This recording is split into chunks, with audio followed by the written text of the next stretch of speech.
Siendo 100% honestos, ¿te sientes orgulloso por ser mexicano? No es lo mismo el orgullo que el sentimiento de pertenencia o nostalgia por el pasado.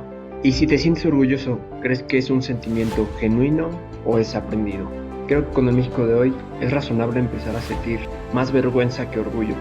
Y sí, tenemos una gran riqueza cultural, un gran patrimonio, historia, maravillas naturales, una maravilla del mundo, grandes ciudades, personajes históricos que han aportado a la humanidad, pero hoy todo eso está manchado, y manchado por mucha sangre, y no es lo que nos representa ante el mundo. Tenemos normalizado el horror, perdimos la capacidad de indignarnos de verdad. Los rostros ya se volvieron cifras, estadísticas. 2024, 33,000 asesinatos, 71% con armas de fuego. Basándonos en la tasa de homicidios año tras año, hemos tenido a las ciudades más peligrosas del mundo.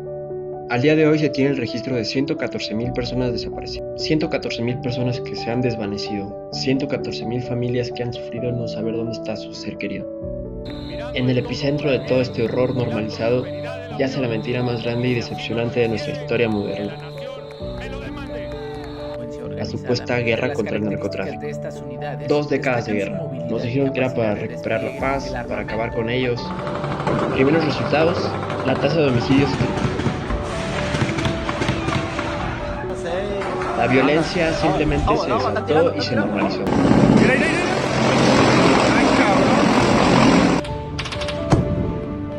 La estrategia de descabezar a los cárteles grandes creó una plaga de cárteles locales cada vez más violentos, que a día de hoy ya no solo trafican con droga, ya no solo se dedican a la extorsión, prostitución, tráfico de migrantes, lavado de dinero.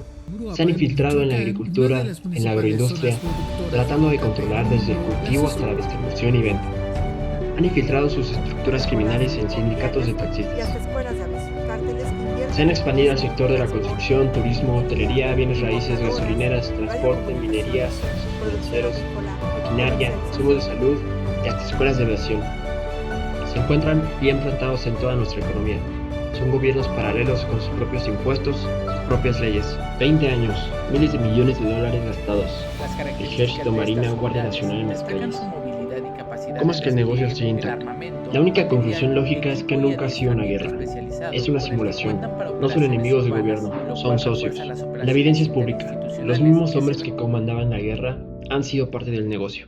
Genaro García Luna, el arquitecto de la guerra, recibió millones y millones de dólares en sobornos del cartel de Sinaloa. El general Cienfuegos, el más alto rango durante el sexenio de Peña Nieto, fue arrestado en Estados Unidos en 2020 por nexos con el narcotráfico. Por prisión política logró regresar a México y no hubo juicio, exonerado de cualquier tipo de cargo. Así de grande es la impunidad y la complicidad. Y la lista sigue y sigue.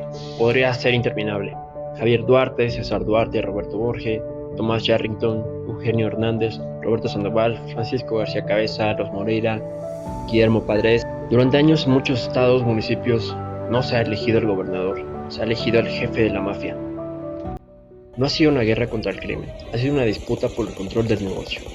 Y nosotros, los millones de ciudadanos, solo somos el daño colateral. En 2017 México fue el segundo conflicto armado más mortífero del planeta, solo por debajo de Siria. Fuentes independientes que usan los analistas de guerra en sus reportes del 2023 y 2024 colocan a México junto a países como Ucrania, Myanmar y Palestina. Recientemente ocurrió un conflicto entre Israel e Irán que paralizó el mundo por 12 días. Se reportaron 638 muertes, mientras que en México, esos mismos días, murieron asesinados cerca de 1,000 personas. 1,000 personas sin cobertura, sin reuniones de emergencia por la ONU. Es solo México.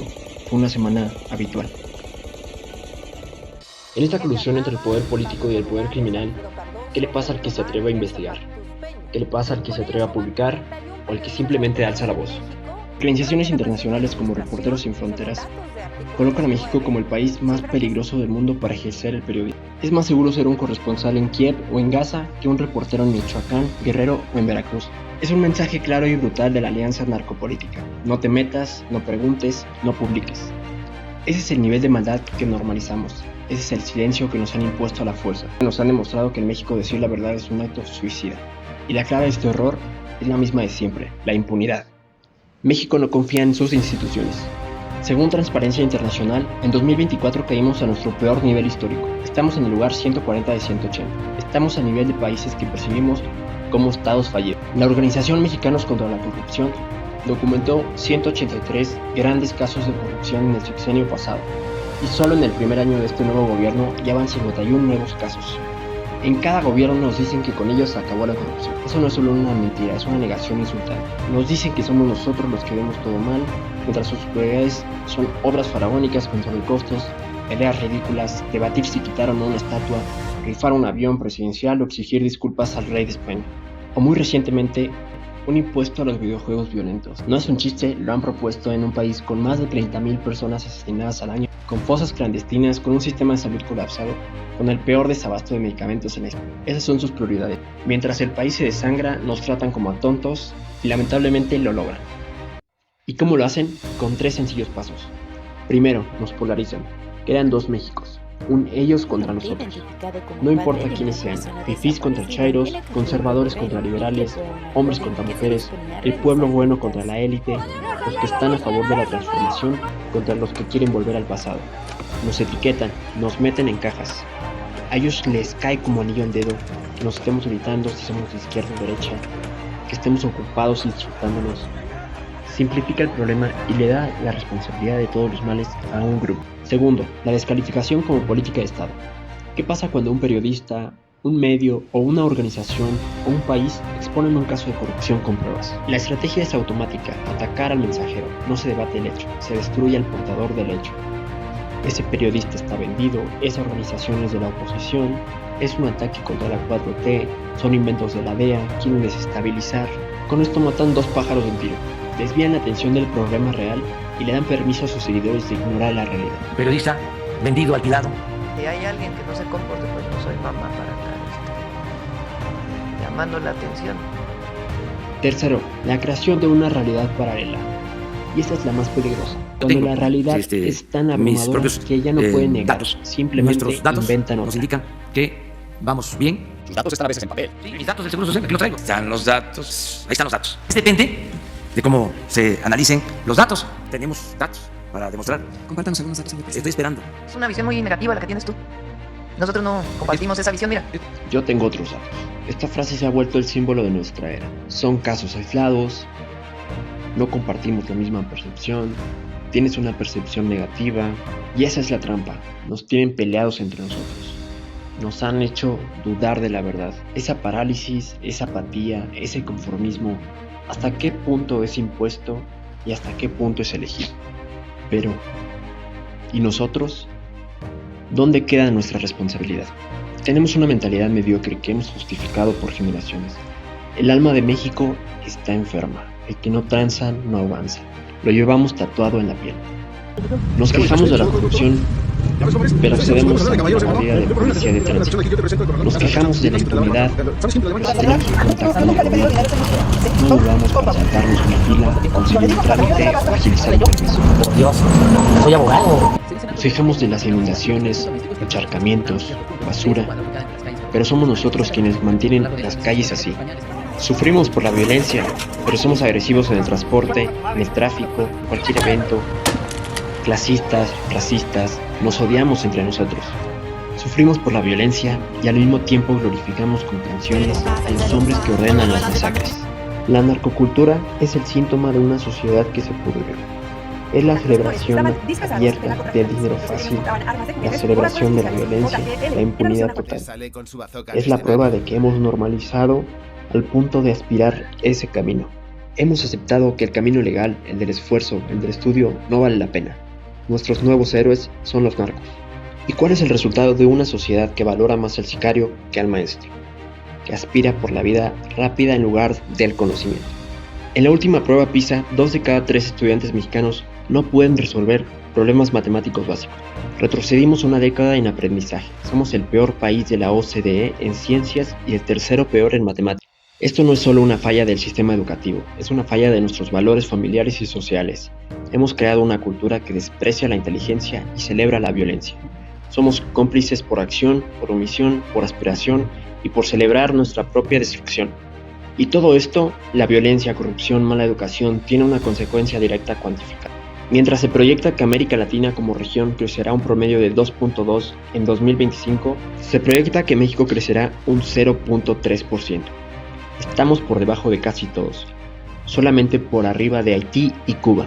Y mientras, las cifras de pobreza siguen siendo una vergüenza. 46.8 millones de mexicanos viven en situación de pobreza, y peor aún, 9.1 millones están en pobreza extrema. Casi el 40% de nuestra población. No estamos creando riqueza, solo estamos administrando la miseria.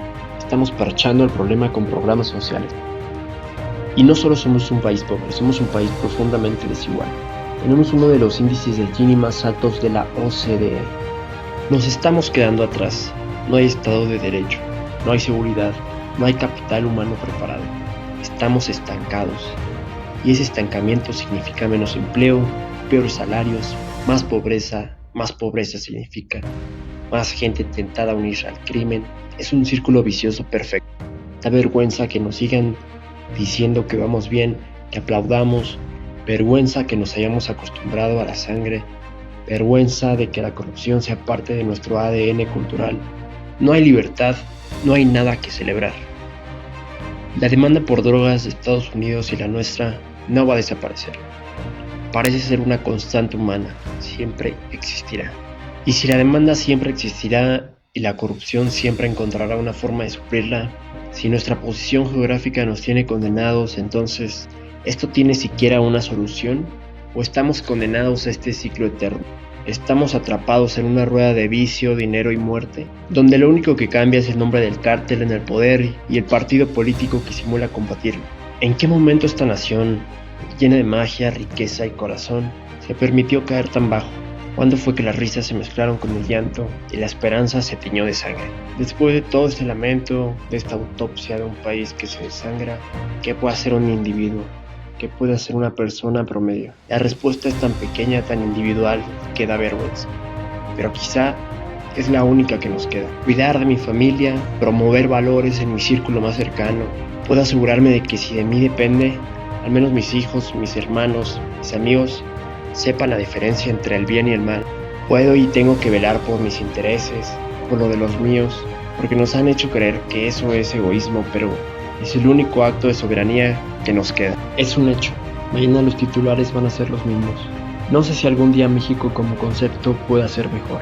Creo que muchos hemos perdido la fe en esa utopía. Al menos empecemos a salvar lo nuestro. Salvar nuestra conciencia, salvar nuestra casa. Quizá el único México que puedo salvar es el que construyo cada día en mi propia vida. Y en medio de ese desastre, espero que sea suficiente.